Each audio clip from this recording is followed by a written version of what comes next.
Vamos a empezar con una oración. Padre nuestro que está en el cielo, Señor, santo, santo, santo y glorificado sea su bendito nombre, Padre. Gracias le damos por permitirnos, Señor, estar un sábado más aquí para poder agradecer, Señor, todo lo que usted nos da cada día, Señor, para poder engrandecer su nombre, Señor, y para poder aprender en este sábado santo, Señor, lo que usted nos quiere enseñar el día de hoy.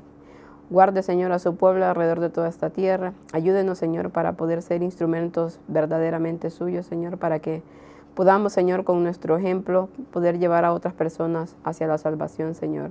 Bendiga a todo su pueblo, a aquellos que lo están necesitando, Señor, pero sobre todo a aquellos que están necesitando la luz de la verdad, Señor, para que este mensaje pueda llegar hacia sus vidas y pueda transformarlas. Gracias por todo lo que nos da cada día. Todo esto lo pedimos en el bendito nombre de su Hijo amado, Cristo Jesús, con perdón de nuestros pecados. Amén. Amén. Feliz Santo Sábado a cada uno de los que estamos aquí y a todos los que nos están viendo por internet y los que nos verán cuando la escuela sabática esté subida.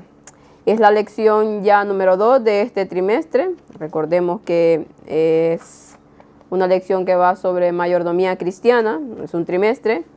Y el título de esta escuela sabática se llama Lo veo, lo quiero, lo tengo.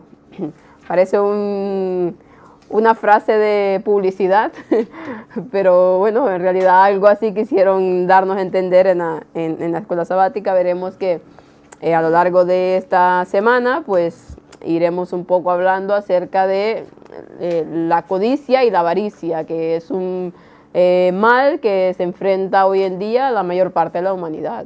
Todos alguna vez, pues, vemos esta frase, lo veo, lo quiero, lo tengo. Y bueno, ya veremos. Y también, bueno, me voy a enfocar, sí, quisiera hacer todos los días de la escuela sabática, pero hay una cita del principio que me llama mucho la atención, que a lo mejor no me acuerdo si la había leído o no, podría ser que sí, pero me dejó muy impactada y me fui a buscar el resto del escrito en el libro que aparece, que no, bueno, aparece también consejos sobre mayordomía cristiana, pero la sacaron de testimonios para los ministros, y ya veremos que realmente lo que dice Elena White allí, aparte de esta cita, es muy fuerte. Pero para empezar, el versículo que nos ponen aquí dice: el que fue sembrado entre espinos, este es el que oye la palabra, pero el afán de este siglo y el engaño de las riquezas ahogan la palabra y se hace infructuosa. Mateo 13:22, acordémonos de la parábola del sembrador, que Cristo va diciendo que fue la semilla sembrada en ciertos lugares, y en este caso la escuela sabática se enfoca en cuando cayó entre pedregales, creo que fue, si no mal no recuerdo. Y que, bueno, la aplicación era que el afán, de las preocupaciones de esta vida, ya sea que si es pobre o si es rico, o si es intermedio entre ambos, siempre hay el afán. Unos por tratar de salir de las deudas y de los problemas financieros, y otros porque quieren tener más. Y entonces todo eso hace que tal vez se escuche la palabra, tal vez se conozca el evangelio, pero estos afanes hacen que ahogue todo eso, y en un momento sí, pero ya cuando viene todo eso, se esfuma y puede más lo otro que el evangelio. Nos dice aquí: el amor al dinero y las posesiones materiales puede provenir de muchos ángulos diferentes. Elena White describe la maniobra del diablo para atraernos a través de las artimañas del materialismo. Ya la escuela sabática pasada estuvimos hablando mucho acerca del materialismo, que Joseph la presentó, y cómo hoy en día la mayor parte de nuestra sociedad está tan inmiscuida en el afán del materialismo, del querer tener más. Y claro, todo lo que es la televisión, los medios de comunicación, nos influyen mucho a eso. Y hablaba la escuela sabática pasada que los comerciales o todos los anuncios publicitarios van siempre bombardeando y te presentan cosas tan atrayentes y que hace ver como que tú lo necesitas para que lo compres, y la gente sin darse cuenta va y lo compra, y no es algo que realmente necesite, pero está tan influido por el hipnotismo de las imágenes o de lo que uno escucha, que ya uno se ve envuelto. Sale coche nuevo, sale móvil nuevo, sale todo lo nuevo, pues la mayor parte del mundo lo quiere.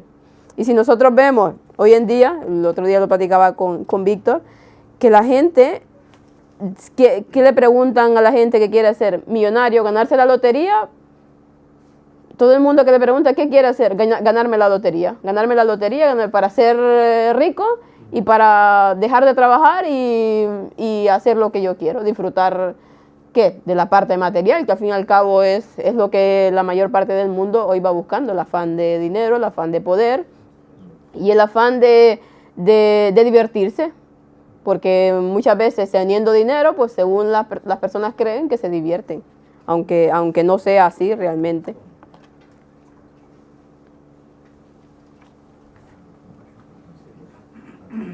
Sí, bueno, claro, para el que no es creyente, claro, él solo ve este mundo, ¿no? Y pensará, bueno, viviré aquí X años, moriré y ya está, ¿no? Pues entonces, claro, su afán es poseer y tener cuanto más y ser lo más feliz posible, ¿eh? Aunque sabemos que, ya lo dice la frase, ¿no? El dinero no hace la felicidad. Exacto. Y el tener no hace. Tú antes hablabas que se nos bombardea, ¿no? Para que compremos. Sí, sí. Y a veces compramos algo, le damos un uso mínimo y lo dejamos en un rincón y ahí se queda. Y nunca más me acuerdo, ¿eh? Y es lo que dices, nos hipnotizan para que consumamos. Solo tenemos que ver estos días que hemos pasado de fiestas, ¿no? El gran consumo que se hace, innecesario, pero se hace porque las fiestas obligan, ¿no? La sociedad está montada así. La tradición, y aunque la gente no pueda, se embarga si es conveniente para conseguir eso que se está promocionando, ¿no? Así es, sí, es que... Es triste. Lo triste es que el creyente caiga en ese juego, ¿no? Y también pues queramos hacer como hace la gente que no tiene esa esperanza que nosotros tenemos, ¿eh? Así es.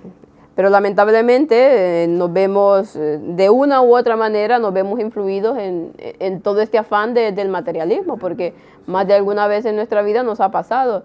Y hoy en día, bueno, ya veremos aquí la maniobra, lo que escuchó Elena White, que el diablo planeaba con sus ángeles malos y decía de todo esto. Pero su objetivo principal es el pueblo de Dios. El mundo lo tiene ganado de eso, pero quiere influir para que el pueblo de Dios también caiga en esta trampa. Y lamentablemente lo ha hecho de una manera formidable. Y la iglesia que surgió, que era la iglesia que estaba en la profecía, pues ha caído en esta trampa también del materialismo. Y ya lo hemos presentado en conferencias, todo lo que se hace por el afán. Bueno, mensaje lo dice, soy rico. Soy rico, claro, así es. Y la cita esta que está aquí, que de Elena White, está envuelta en un contexto, es el capítulo, a ver, se llama Las trampas de Satanás, exhortación y amonestación, están entre la página 473 del libro Testimonios para los Ministros, 473, y 74 y 75. Y quiero leer porque... no lo voy a leer todo, aunque es interesante, pero los que puedan leerlo, lean en sus casas. Primero empieza ella a hablar de cómo el pueblo de Dios y cómo Satanás está influyendo en el pueblo de Dios para poder hacer que caigan en el engaño. Y va hablando del día de reposo, anterior a lo que va a citar después. Dice cómo el engañador empieza a decir que deben de hacer todo para poder llevar a pisotear el día verdadero de reposo de Dios y poder instaurar el día falso que él ha puesto. Y luego y habla de cómo él va diciendo que cuando todo esto, cuando empiecen a influir en el pueblo de Dios, para que al final ellos terminen dejando el sábado y para que al final los que no lo quieren hacer los terminen persiguiendo. Luego de todo eso dice, pero antes de recurrir, habla de la persecución también, pero antes de recurrir a esas medidas extremas, dice, eso es lo que está diciendo el diablo, debemos ejercer toda nuestra sabiduría y sutileza para engañar y entrampar a los que honran el verdadero día de reposo. Podemos separar a muchos de Cristo, dice, por medio de la mundanalidad, la concupiscencia y el orgullo. Y vemos aquí que el hilo que enlaza absolutamente lo que es, en este caso, la avaricia, la codicia y todo lo demás, es el orgullo y el egoísmo. Es un hilo que va entrelazándose a todas estas cosas. Se considerarán, dice, seguros porque creen la verdad, lo que decía Yusef, la Odisea. Yo soy rico y por lo tanto a mí esto no me puede afectar porque yo ya sé todo lo que hay, yo ya sé que del mandamiento de la codicia, yo ya sé que no se debe ser avaro y todas estas cosas, y piensan que no se caerá en estas trampas. Pero la complacencia del apetito, dice, o de las bajas pasiones, que confunde el juicio y anula la capacidad de discernir, los hará caer. Al fin y al cabo, el querer tener más y el querer codiciar y el querer hacer todo para obtener dinero y poder es para complacer nuestros apetitos, pues. Al fin y al cabo, si no tienes dinero, pues ¿qué pasa? No puedes comer, no puedes comprar esto, no puedes comprar lo otro, no tienes nada. Entonces, la gente siempre quiere más y más y más y más y más. Y entonces dice él que el complacer esas bajas pasiones confunde el juicio y anula la capacidad de discernir y los hará caer. Nos anula totalmente de discernir en qué tiempo estamos viviendo. El velo, ciegos, somos ciegos, no sabemos absolutamente nada, solamente vivimos por vivir y por complacernos a nosotros mismos. Dice, id, inducid a los poseedores, eso es lo que habla aquí la escuela sabática, id, inducid a los poseedores de tierra y dinero a que se embriaguen con los cuidados de esta vida. Presentadles el mundo en su aspecto más atractivo para que depositen aquí su tesoro y pongan sus afectos en las cosas terrenales. Y no es lo que ha pasado a través de toda la historia. El enemigo ha ido influyendo en los grandes magnates de la tierra, en los que tienen las grandes posiciones, para que toda su vida la pongan ahí, en esos tesoros. Y hoy en día... sí. No, hablando sobre estos temas, claro, en el momento que estamos es mucho más complicado, porque hoy en día, ¿qué tenemos? ¿Qué nos hacen, digamos, para entender o para ver cómo podemos ganar más dinero? ¿Qué va saliendo? Criptomonedas, cada 2x3 tenemos bitcoins, cosas de estas. Temas de bolsa, que es invertir en forex, invertir en ciertas cosas. Todo esto hace iluminar a los jóvenes de que pueden ganar dinero fácilmente y rápidamente. Tú no sabes la gente con la que yo hablo, que me dicen esto, ¿cómo puedo hacer para acceder a esto? Porque claro, nuestra actividad profesional pues nos relaciona un poco, ¿no?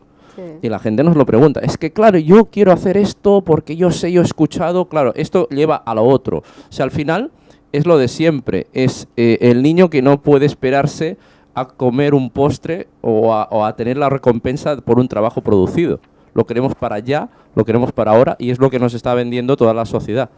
Tienes que vivir, tienes que comer, porque total, de algo nos vamos a tener que morir.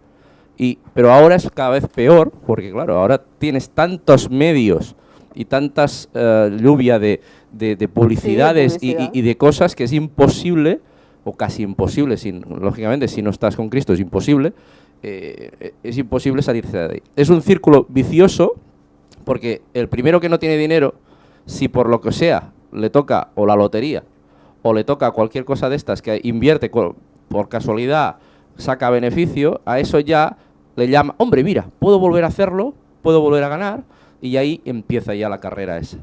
A partir de ahí, claro, ese es el problema. Siempre hay un inicio y hay que cortarlo.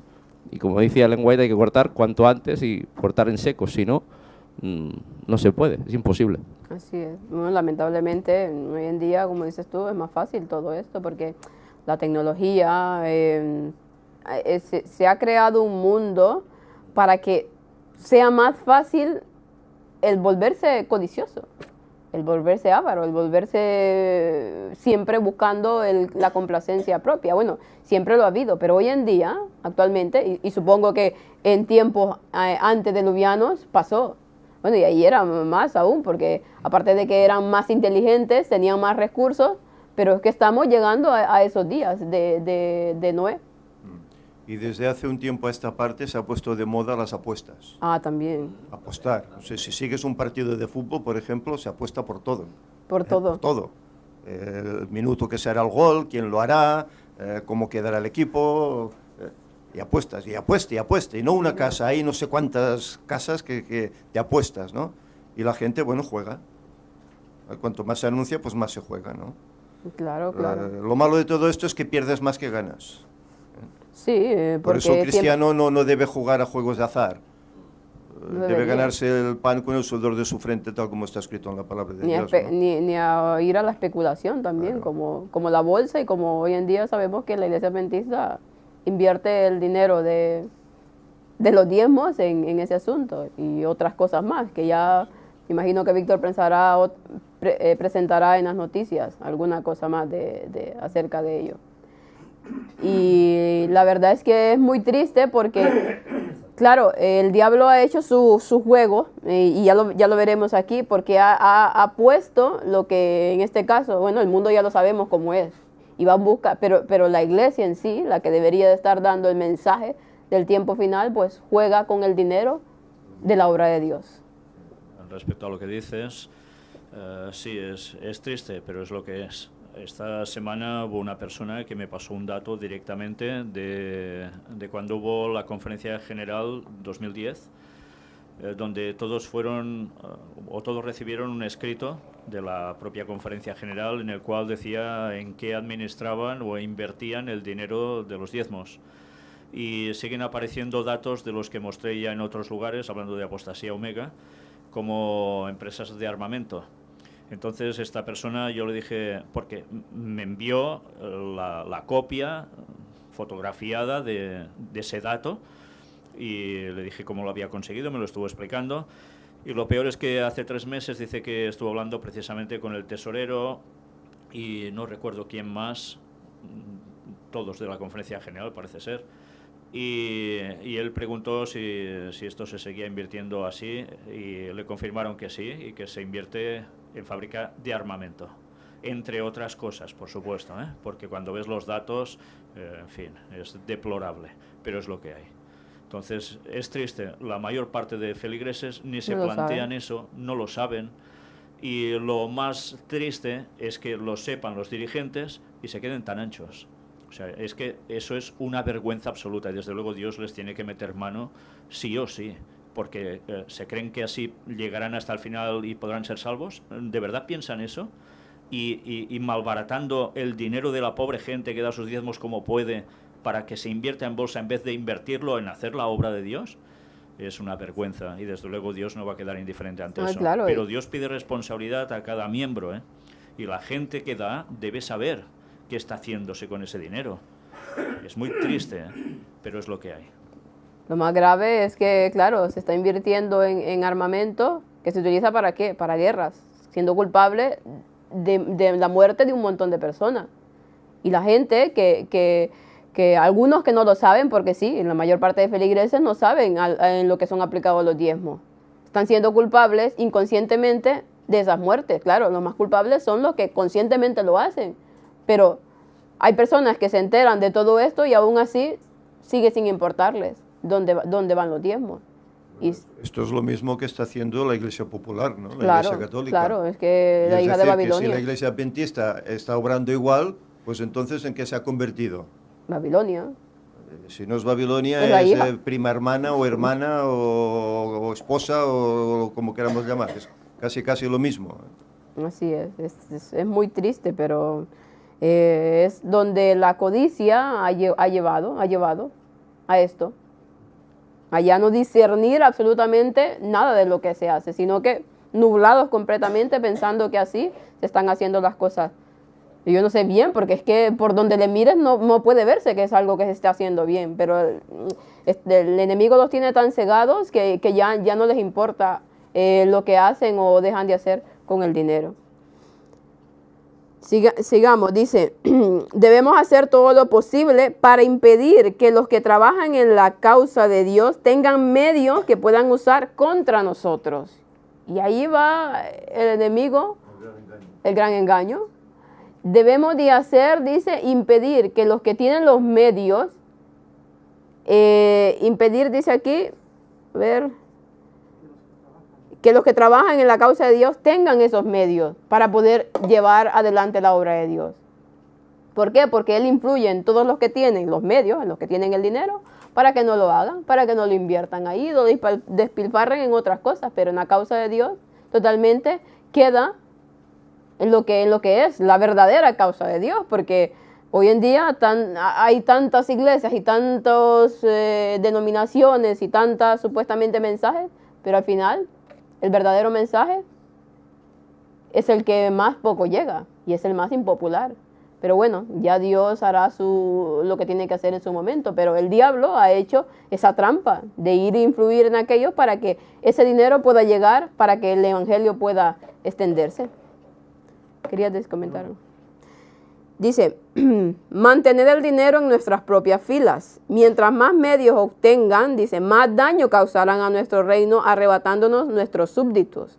Haced que se preocupen más por el dinero que por la edificación del reino de Cristo y la difusión de las verdades que nosotros odiamos. Y la difusión, y no necesitaremos temer su influencia, dice, porque sabemos que toda persona egoísta y codiciosa caerá bajo nuestro poder y finalmente será separada del pueblo de Dios. Una trampa perfecta.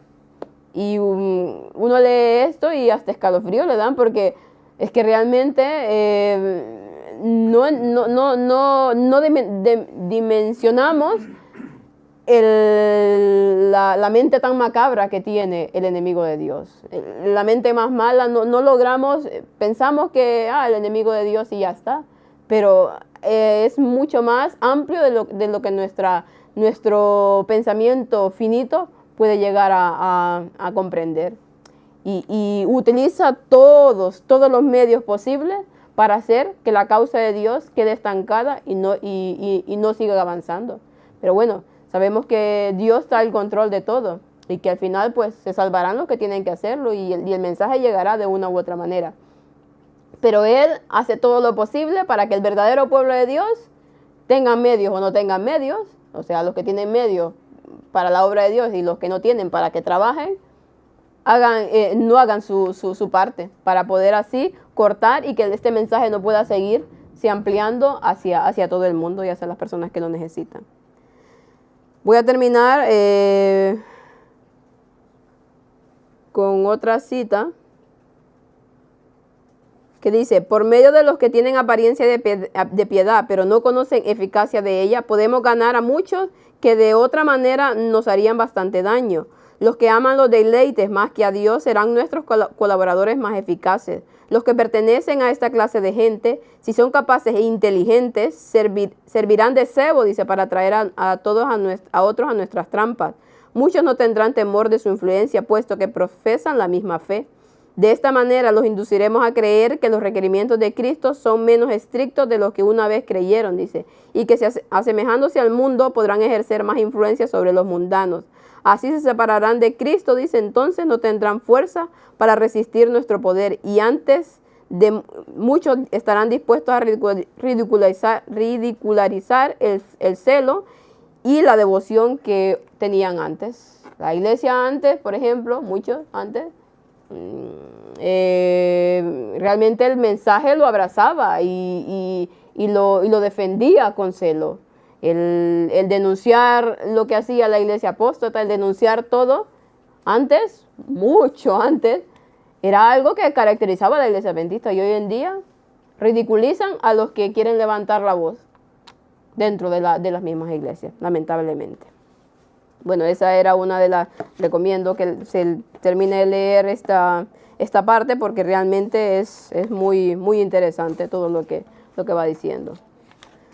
Vamos a la parte de, ya la tengo confundida aquí. Lo que estás diciendo es que hay personas que están escribiendo en el chat. Bueno, es que veo que hay personas que, claro, ignoran que todo esto estaba pasando sobre el tema de diezmos.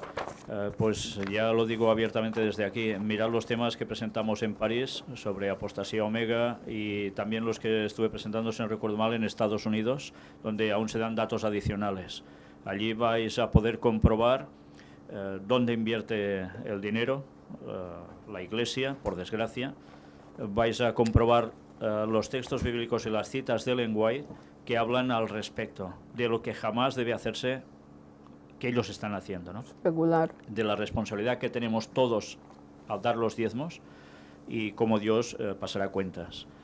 Todo eso lo vais a encontrar con sumo detalle, porque si me lo estáis pidiendo que lo dé por aquí, va a ser difícil. Yo no lo tengo en mano ahora, pero allí vais a encontrar las páginas escaneadas, que podréis seguir las lecturas, verlo todo perfectamente. Así es. Y respecto al último dato que he dado antes, pues si Dios quiere, en la próxima conferencia de noticias vamos a mostrarlo todo. La parte del domingo nos habla del Evangelio de la Prosperidad, que es el Evangelio hoy en día más difundido a través del mundo protestante, evangélico protestante, el Evangelio de la Prosperidad. Dice, un popular predicador televisivo tiene un mensaje sencillo, dice, Dios quiere bendecirte y la prueba de su bendición es la abundancia de bienes materiales que posees. En otras palabras, si eres fiel, Dios te hará rico. Y hoy en día ese es el mensaje de la mayor parte de predicadores del mundo protestante.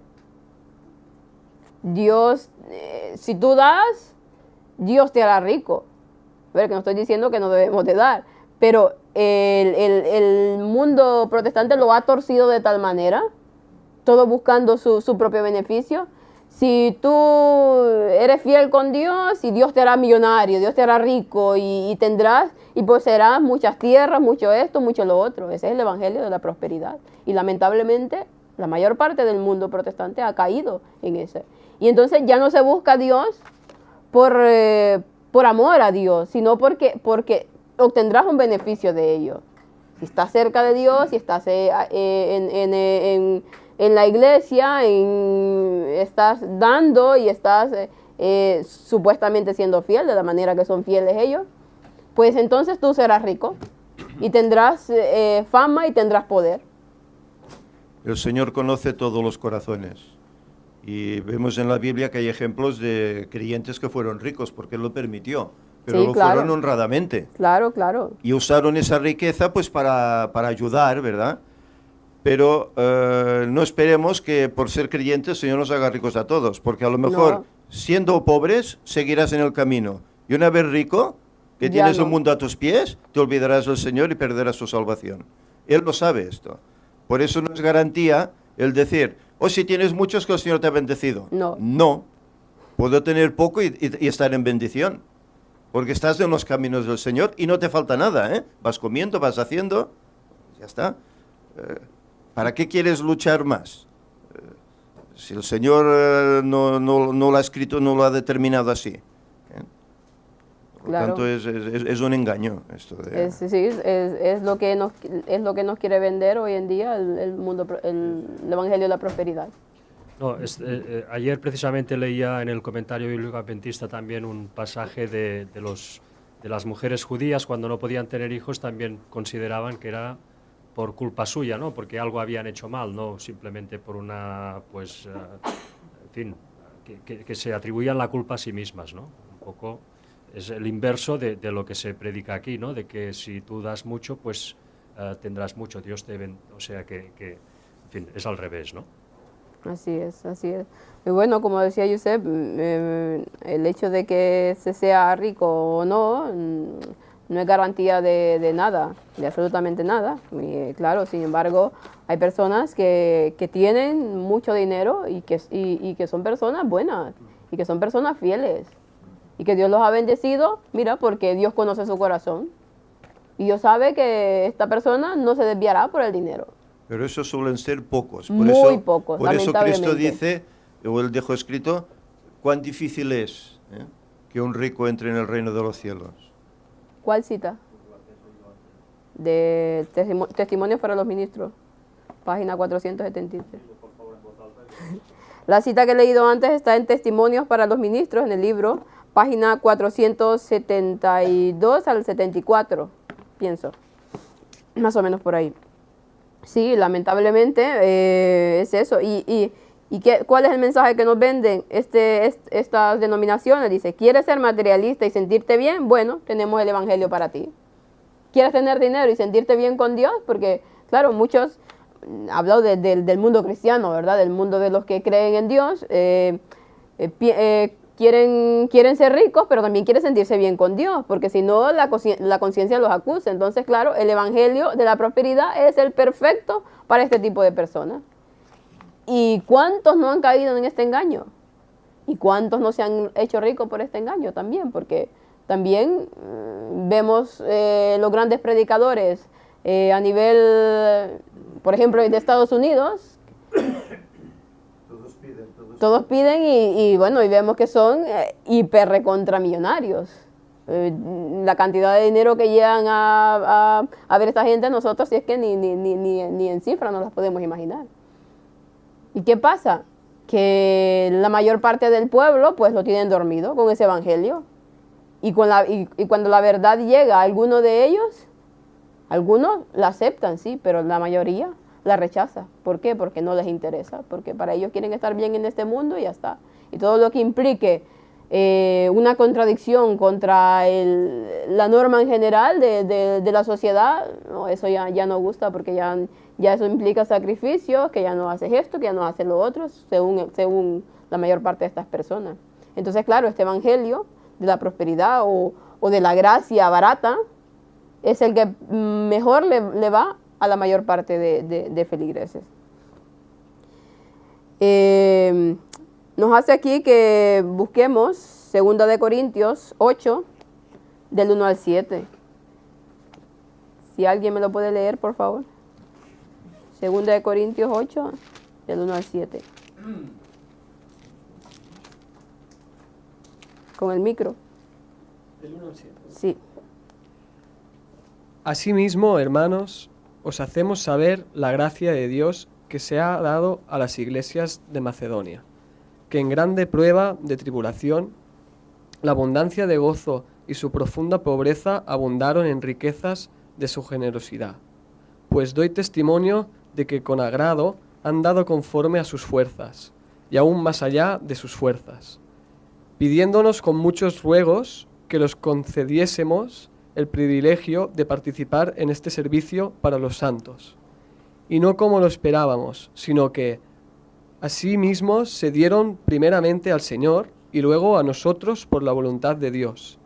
De manera que exhortamos a Tito para que tal como comenzó antes, asimismo acabe también entre vosotros esta obra de gracia. Por tanto, como en todo abundáis, en fe, en palabra, en ciencia, en toda solicitud, y en vuestro amor para con nosotros, abundad también en esta gracia. No hablo como quien manda, sino... Ya está, hasta el 7, sí, hasta el 7. Nos habla aquí de que Pablo está hablando a la iglesia de Macedonia, dice, estas personas que, dice que aunque en profunda pobreza, aunque en gran tribulación, no eran personas que tenían mucho, pero aún así eran muy generosas y daban más de lo que ellos podían, de lo que podían permitirse. ¿Por qué? Porque dice Pablo que aquí que primero se entregaban a ellos mismos en ofrenda para Dios. Primero era entregarse a ellos, dar todo de ellos para la causa de Cristo. Y luego entregaban lo que tenían. Y no es que les abundara, pero ¿qué? Sabían que había otras personas que lo necesitaban y lo hacían. Y sabía que la obra de Dios tendría que extenderse. Y su vida, todo giraba en torno a predicar la palabra de Dios. Esa era su vida. Eso era lo que ellos vivían intensamente. Era lo que ellos querían, tanto como Pablo. Lo único que los motivaba a seguir adelante era que el evangelio pudiera llegar a las personas y más personas pudiesen ser salvas y pudiesen conocer de Cristo. Entonces, era la iglesia primitiva, con un amor y con una entrega increíbles, impresionantes, que la verdad estamos tan lejos de ese amor que prodigaban la iglesia de los primeros cristianos. El caballo blanco de Apocalipsis. Entregaban todo, esa gente entregaba todo. Se entregaban ellos mismos, la vida, todo si era preciso. ¿Para qué? Para que el evangelio de Cristo pudiese seguir adelante. Tenemos que volver a llegar a ese punto, claro. Al final, el último mensaje de Dios tiene que llegar a unificar un pueblo que tenga esas ganas y ese amor por la palabra de Dios. Y porque este mensaje pueda llegar a todas las personas y porque más personas que están en tinieblas puedan conocer de Cristo. La parte del lunes nos habla visión espiritual borrosa, dice. No necesitamos, dice, que la Biblia nos enseñe una verdad obvia, dice. Los afanes de esta vida y sus riquezas son temporales. Aquí no hay nada que dure y lo que perdura, por cierto, no lo hace por mucho tiempo. Como dijo Pablo, no mirando nosotros las cosas que se ven, sino las que no se ven. Pues las cosas que se ven son temporales, pero las que no se ven son eternas. Pero ¿qué pasa? El diablo nos ha hecho un engaño y esta visión borrosa espiritual la tenemos. Ponemos nuestra vista en las cosas terrenales y las cosas celestiales, pues como no las vemos así de simple, ni por fe. Simplemente estamos cegados y queremos ir en lo que hay en este mundo y vivir esta vida. Y ayer que nos encontramos a un conocido, que varias personas de aquí lo conocen, él decía, que Víctor no estaba un poco bien de la cabeza, pero decía, me dio, no sé, qué pensar, que decía, Víctor le decía que todo esto iba a acabar y que iba a haber una vida eterna. No, decía, pero es que yo me siento bien ahorita, sí, yo quiero vivir esta vida tal y cual la estoy viviendo. Y yo pensaba, jolín, digo yo, esta vida, y él mismo decía, es que la vida del cristiano es dura, hay tantas pruebas, y entonces hay una contradicción hoy en día en la persona.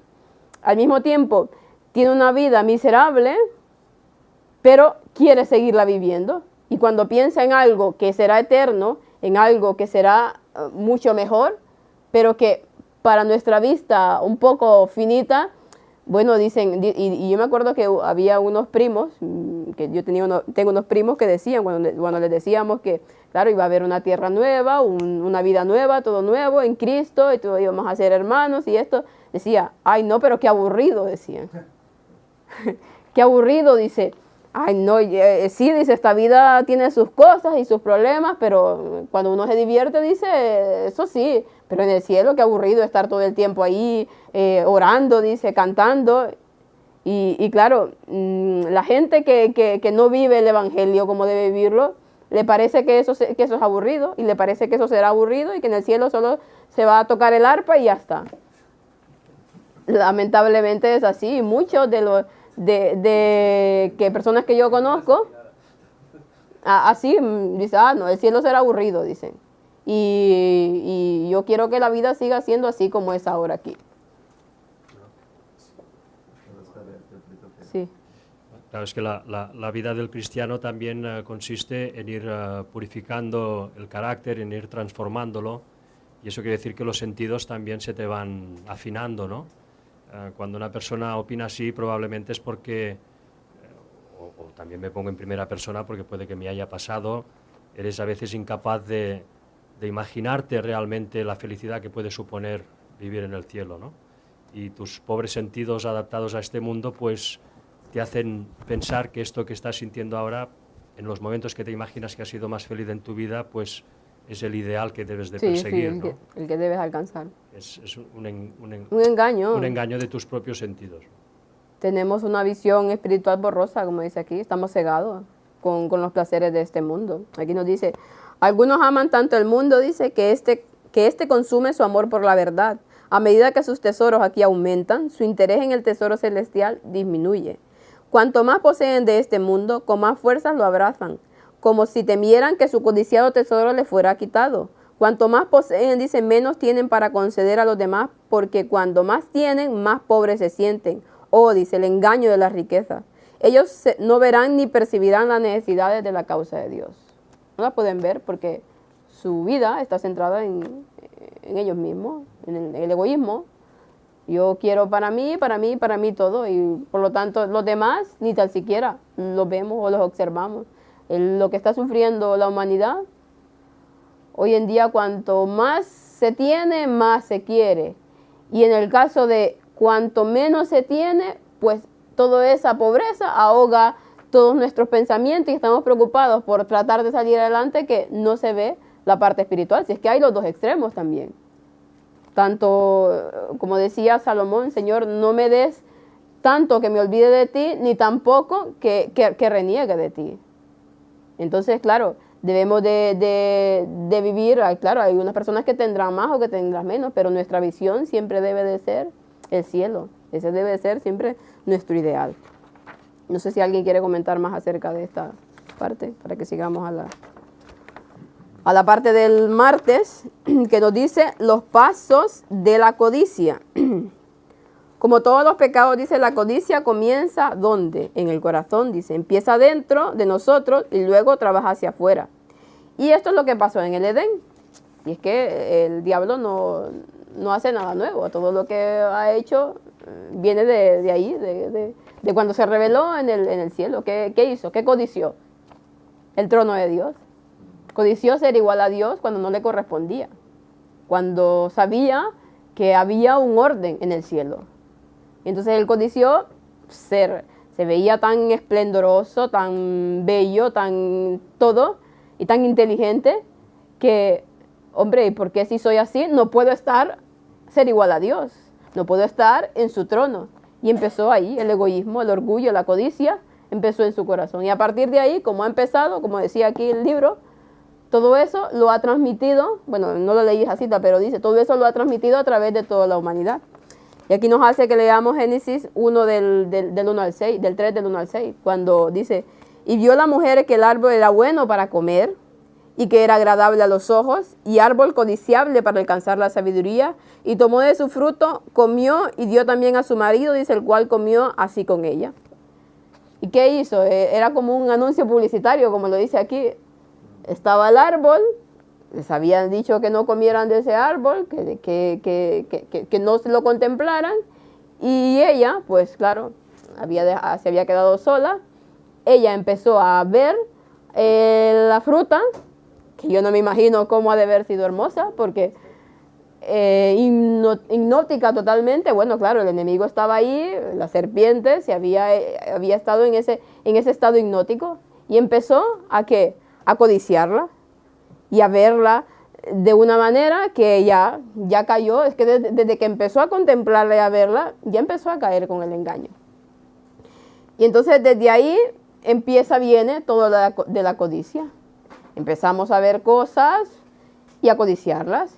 Y nuestra mente ya se va completamente a ese. Y no solamente quiere decir de cosas materiales, Podemos codiciar, bueno, la codicia tiene un abanico de cosas impresionantes.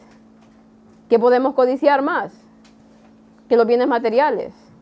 Personas, situaciones, yo qué sé, hay tanto que conocimiento también. Bueno, Eva, ¿qué codició ahí? Un conocimiento. Ser como Dios, un conocedor entre el bien y el mal, tendré más sabiduría, sabré más cosas. Empezó a codiciar el conocimiento y empezó a ver que empezó a dudar de Dios en ese momento. Entonces, cuando la codicia entra en nosotros, empezamos a dudar de muchas cosas. ¿Por qué? Porque nuestro afán de querer nos hace llevar hasta ese punto. Dice aquí, el diablo, dice, presentó el fruto del árbol prohibido de tal modo que generó en Eva el deseo de querer más de lo que ya tenía.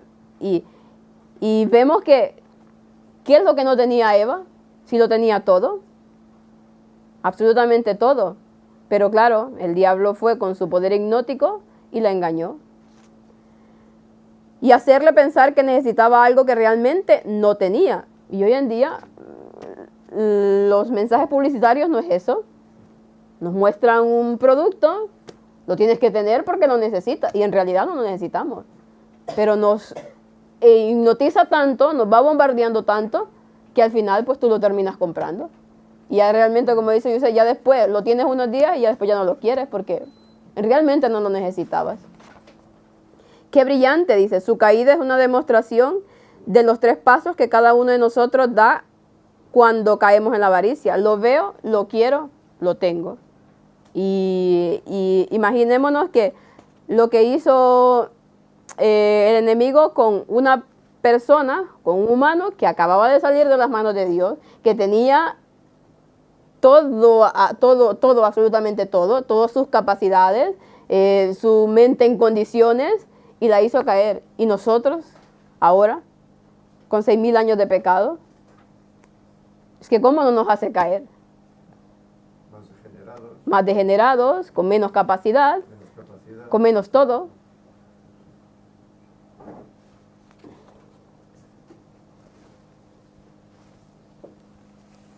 Pero nosotros tenemos toda la escritura, Ya. con todos los casos habidos y por haber de errores y de caídas, ¿no? Entonces, todo eso ellos no lo tenían, aunque sí que fueron avisados, no tenían la experiencia, no tenían casos, no tenían ejemplos los cuales no hacer, ¿no? Entonces, desde ese punto de vista también tenemos cierta ventaja. Sí que tenemos la desventaja de la carga de pecado y tenemos una tendencia mucho mayor que ellos, ¿no? Bueno, de hecho ellos no tenían tendencia. Sí. Pero sí que es verdad que aparte tenemos toda la información, ¿no? Y más ahora en el tiempo final, ¿no? Tenemos todo lo que necesitamos saber, dice la palabra de Dios, ¿no? Y en el White. Así es, ¿no? De hecho,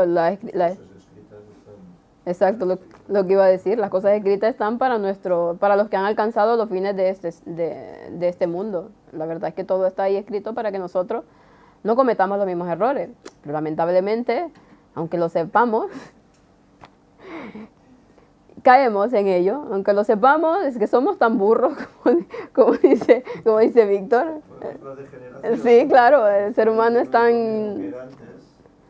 Lamentablemente, pero bueno, también vemos aquí en la parte, siguiendo la codicia... Imaginémonos, si ya los antediluvianos cayeron en pecado, que hasta la tierra tuvo que ser destruida por eso, pues imaginémonos ahora, y habían pasado 1.500, 1.600 años. Imaginemos ahora que han pasado casi 6.000, ¿no? Sí, tenían tanta capacidad. Hemos menguado en tamaño, en capacidad mental, en fuerza de voluntad, hemos menguado en todo. Por eso es más fácil para Satanás hoy. Es mucho más fácil. Eso quiere decir que tenemos que tener un recurso único para nosotros, que es el estudio de la palabra, la oración. Eso es lo que nos ayudará a estar atentos. Si dejamos eso, la caída será inminente. Inminente, claro. Y es más fácil para Satanás porque ahora tiene más experiencia y más conocimiento de la mente humana. Lo ha venido estudiando a través de ¿cuántos años? Casi 6.000 años de pecado. Tiene un conocimiento y nos conoce nos conoce mejor que nosotros mismos. Es que es lamentable, pero es que es así. No, pero bueno, lo interesante de todo esto es que conforme va pasando el tiempo, uno aumenta, o sea, el poder de Satanás en las personas es mayor, pero a la vez el conocimiento es mayor. Más, sí, claro. Desde donde abundó el pecado, sobreabundó la gracia. Siempre hay un punto más de Dios. Siempre hay la ventaja del que está con Dios. Por lo tanto, o sea, un poco quiero llegar a que... Me cuesta decir esto, ¿no? Pero no tenemos excusa, ¿no? No, excusa en ningún momento. No tenemos excusa. Entonces, si nosotros dejamos de buscar al Señor estudiando y orando, etcétera, etcétera, pues no vamos a poder seguir el ritmo, ¿no?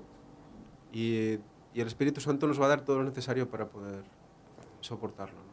Sí, bueno, es que te adelantaste un poco al final. Perdón. Un poco al final a lo que íbamos a llegar claro, no todo es malo, tiene que haber una conclusión un poco buena.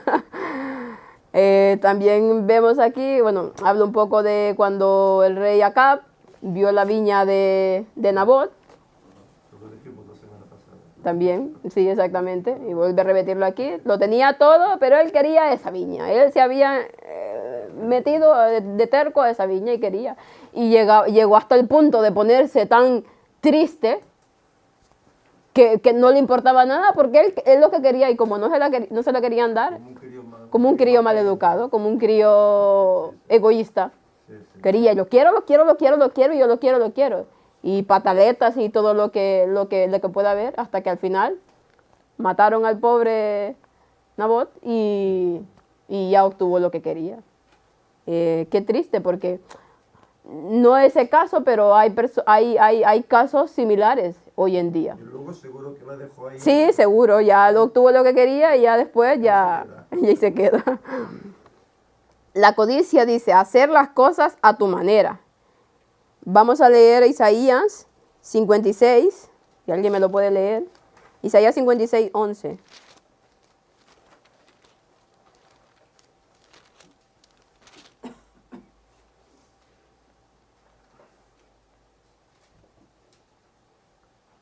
Alguien que tenga el micro. Y esos perros comilones son insaciables. Y esos mismos son pastores que no saben entender. Todos ellos siguen sus propios caminos, cada uno busca su propio provecho, cada uno por su lado. Perros comilones. Está hablando aquí y de los pastores, los ministros y en sí de los dirigentes. Perros comilones e insaciables. Quieren más, siempre quieren más. Y son pastores que no pueden entender. ¿Por qué? Porque la codicia los ha cegado. Y todos ellos miran por sus propios caminos, dice. Cada uno busca su propio provecho. Cada uno busca por su lado. Y es que esto hoy en día es la mayor parte de las personas. Cada quien mira lo suyo. En mi país se dice, cada uno jala para su huacal. Cada uno... Sí, cada uno para aquí. El agua la trae para su propio huacal, es algo donde se recoge agua. Sí. Sí. Y cada uno, todo el mundo busca lo suyo. Lo que el hermano o el amigo o el pariente o lo que sea esté sintiendo. Mira, mientras yo estoy bien, no me importa hacer lo que tenga que hacer para yo estar bien, aunque con eso tenga que dañar al que tengo al lado. Y hoy en día, la mayor parte del mundo es así, egoísta. Mientras él esté bien, ¿qué importa que a su alrededor muera o pase lo que pase con la gente? Entonces la codicia de hacer, y también nosotros, a veces queremos hacer las cosas a nuestra manera. Y yo lo había relacionado, así como estar, a veces... tal vez Dios nos dice, espera, o mira, ora, sigue este camino, pero no, yo quiero hacer las cosas a mi manera, yo quiero eso ahora, en el instante y ya está. Y nos vamos por caminos equivocados. Y hasta cuando ya no nos pasa lo que nos pasa, nos damos cuenta de que esa decisión ha sido totalmente errónea.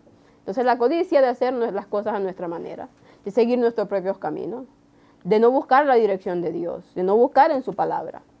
¿Por qué? Porque estamos tan afanados de querer que las cosas pasen ya, que no damos lugar a lo que Dios nos puede decir. Tal vez no era lo que realmente necesitamos. Nos habla también de Judas, ¿qué es lo que lo hizo llevar a entregar a su Señor? A traicionarlo. La avaricia, la codicia. Y no era que él cuando lo entregó, que dice aquí, ¿qué me queréis dar y yo os lo entregaré? No era por esas 30 monedas de plata, en realidad lo que él iba buscando más allá. Si leemos el deseado de toda la gente, y bueno, y la Biblia misma, vemos que su interés estaba en que Cristo llegara a ser ese rey. ¿Para qué? Yo era el tesorero. Van a venir muchas donaciones y muchas cosas, y mira, de ahí ya robaba.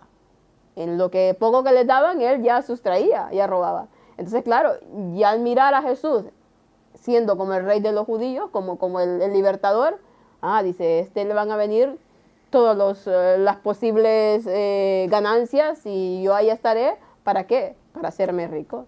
Y esa era la motivación de Judas en realidad. La avaricia lo llegó a dominar tanto que no vio la barbaridad que estaba haciendo en ese momento. Nos dice aquí, cuán tiernamente obró el Salvador con aquel que habría de entregarlo. En sus enseñanzas, Jesús se espaciaba en los principios de la benevolencia, que herían la misma raíz de la avaricia. Presentó ante Judas el odioso carácter de la codicia, y más de una vez, el discípulo se dio cuenta que su carácter había sido pintado y su pecado señalado, pero no quería confesar ni abandonar su injusticia. Y es que en Cristo era totalmente lo opuesto a la codicia. Y Judas diariamente se relacionaba con Cristo, andaba con él y miraba la benevolencia y el carácter generoso de Jesús, que lo entregaba todo, aún su propia vida, por los demás. Y lo veía. Y entonces, claro, además de alguna vez, como dice aquí, se tuvo que dar cuenta de que todo lo que Cristo estaba haciendo era lo opuesto a lo que él estaba queriendo hacer. Pero Su afán por las riquezas le pudo más. Su codicia fue más fuerte que el amor que pudo llegar a tener a Jesús.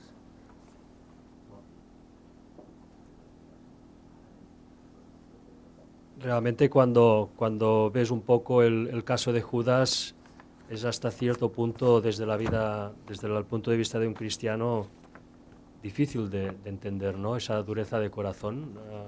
Se escapa un poco, al menos a mí se me escapa, hasta qué punto, estando tan cerca del Salvador, pudo ser tan ciego, ¿no? Es decir, pero ya no al conocimiento de la misión última de Jesús en la tierra, sino al amor que desprendía, cómo no pudo ser permeable a ese amor, ¿no? Eso es algo que me sorprende, pero realmente luego cuando tú, trabajando en la vida diaria, a veces intentas dar el mensaje, también a veces te encuentras con una dureza, no del mismo calibre, porque evidentemente la gente muchas veces no quiere aceptar por desconocimiento, pero hay también una gran dureza en el mundo, ¿no? A la hora de aceptar el mensaje, ¿no?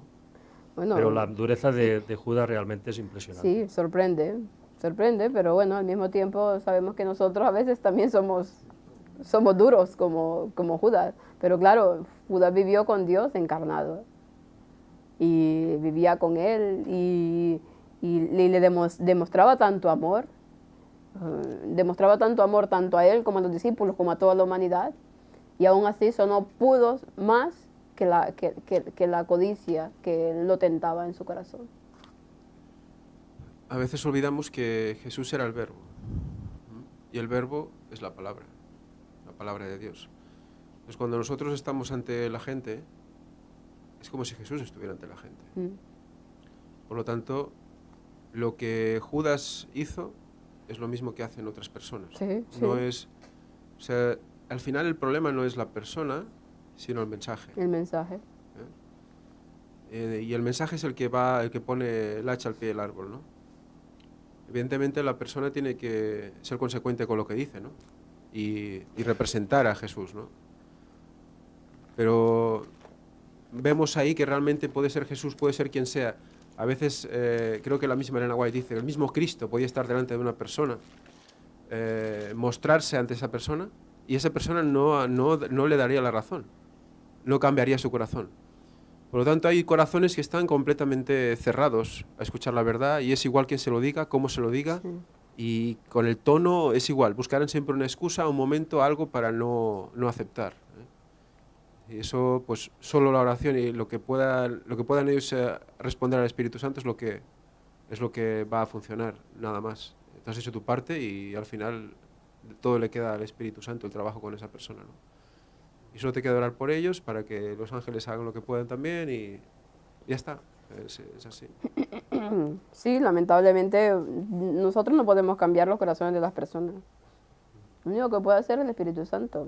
Y nosotros, claro, aunque a veces quisiéramos cambiar a las personas, claro, pues mira, hay situaciones muy difíciles. Por ejemplo, hay parejas, por ejemplo, que uno sigue la verdad y el otro no lo sigue. Y qué difícil es para el que lo sigue que el otro esté tan cerrado. Pero ¿qué puede hacer? Aunque le duela, aunque sea algo complicado, muy duro de asimilar, no lo puede obligar. Él tiene que seguir su camino y tiene que, por iniciativa propia, llegar a los pies de Cristo. Entonces, por más que tú hagas lo que hagas, no podrás cambiar jamás a una persona. Solamente el Espíritu Santo, si la persona se lo permite, porque, claro, no todos lo permiten, no todos quieren cambiar. ¿Por qué? Porque no todo el mundo quiere dejar las comodidades de esta vida, aunque no las tenga, aunque sean solo una utopía, sí. Porque ¿quién no tiene problemas hoy en día? El rico porque tiene mucho, el pobre porque no tiene nada.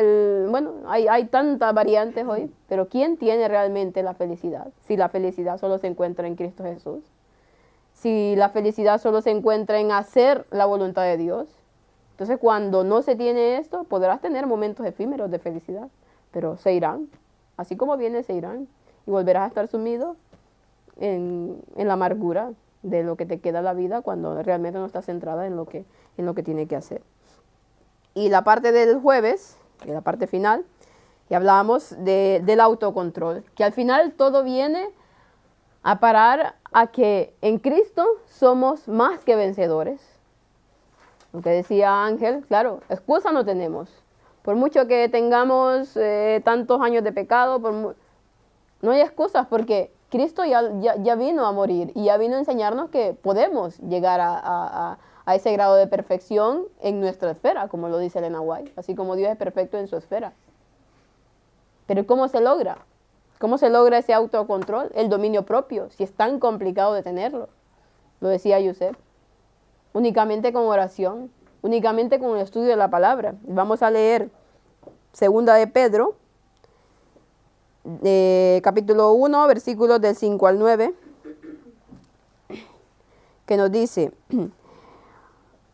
vosotros también, poniendo toda diligencia en esto mismo, añadida a vuestra fe virtud, a la virtud conocimiento, al conocimiento templanza, a la templanza paciencia, a la paciencia piedad, a la piedad amor fraternal, al amor fraternal caridad.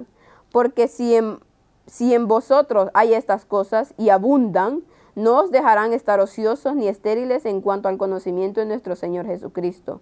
Pero el que no tiene estas cosas tiene la vista muy corta y es ciego, y se ha olvidado de que fue purificado de sus antiguos pecados. Cuando vamos con esos frutos del Espíritu Santo, y únicamente obtenemos los frutos del Espíritu Santo orando, leyendo su palabra, y una cosa se va agregando a la otra, y al final el dominio propio va apareciendo. ¿Pero por qué? Porque nos estamos empapando del conocimiento de Dios. Y al mismo tiempo que nos empapamos del conocimiento de Dios, pues vamos también practicándolo, porque una cosa es tener el conocimiento, la teoría, y otra cosa es ponerlo en práctica. Entonces dice Dios que Él no nos ha dado ninguna prueba, ninguna tentación de la que nosotros no podamos resistir. Que cuando nos da la prueba, ahí mismo nos da la salida. Entonces no tenemos excusa, porque tenemos las promesas. ¿Cuál es la promesa? ¿Qué dice Dios? Aquel que la buena obra empezó en nosotros, será fiel en terminarla en nosotros. Cuando nosotros realmente pongamos todo de nuestra parte, vemos que el ser humano, ¿qué es lo único que tiene? La voluntad. La voluntad de querer hacer las cosas, porque Dios lo pone todo en nosotros. Obra en nosotros tanto el querer, dice, como el hacer. Pero ¿qué pasa?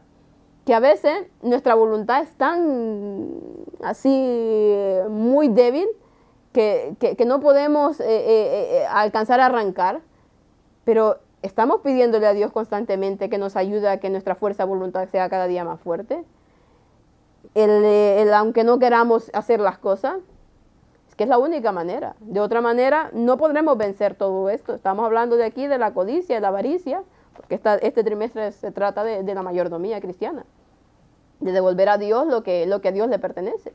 Pero en sí, en todo sentido de nuestras vidas, solamente podemos salir vencedores si nos ponemos en manos de Dios y si forzamos nuestra voluntad a tratar de ir a orar y a leer la palabra, porque es la forma como nos vamos nutriendo.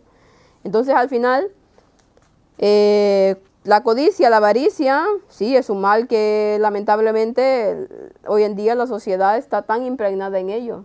Pero como cristianos sabemos que podemos vencer, que si hemos caído en eso o en tanto, podemos vencer. Dice, todo lo puedo en Cristo que me fortalece.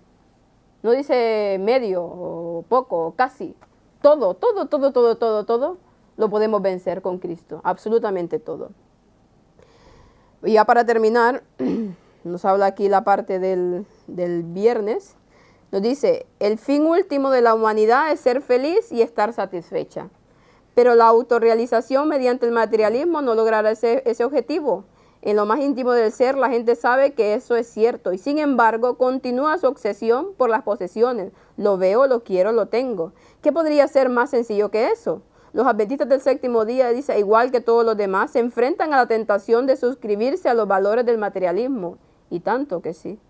Sin embargo, la adquisición continua de bienes no produce felicidad, satisfacción ni contentamiento. Al contrario, produce problemas, como cuando el joven rico se apartó de Jesús, desdichado, desanimado y abatido porque no oyó ni obtuvo lo que quería. La felicidad que todo el mundo busca y que todo el mundo quiere, no se obtendrá en los bienes que tengamos. Que si bien es cierto, necesitamos de dinero para las cosas, pero eso no nos dará la felicidad. ¿Por qué? Porque si estamos en Cristo, Él suplirá absolutamente todas nuestras necesidades. Ya sea que tengamos o no tengamos, Él, estamos seguros que su promesa es que la suplirá y no nos dejará, que nuestro pan y nuestra agua estarán seguros y que pasaremos hambre. Claro que lo pasaremos. Si sabemos que en el tiempo del fin la pasaremos muy mal. ¿Pero qué? Tendremos ahí a Cristo con nosotros y Él nos hará vencer. No solo de pan vivirá el hombre, dice, sino de toda palabra que sale de su boca. Entonces, con Cristo lo podemos hacer. En otras palabras, dice, los cristianos materialistas beben con orgullo de la fuente de la riqueza, dice, pero se deshidratan espiritualmente. Sin embargo, si bebemos del agua de Cristo, que Cristo da, nunca tendremos esa sed. Venid a mí, dice, todos los que estéis cansados y abatidos. Y también nos dice que los que beban de mi agua, la que yo les doy, no tendrán sed jamás. ¿Por qué? Porque es un agua que va mucho más allá de nuestro entendimiento. Es el agua de vida, es el agua de Cristo Jesús. Así que no sé si alguno tiene alguna opinión más. Bueno, terminamos y que con la ayuda de Dios podamos todo esto que vamos conociendo, pues ponerlo en práctica y en mostrarles a otros. Que a lo mejor otros no querrán escucharlo o se harán los desentendidos, pero nosotros tenemos que cumplir nuestra parte. Y que Dios no nos demande la sangre de esa persona por no haberle dicho o hablado de todo esto. Vamos a terminar con una oración.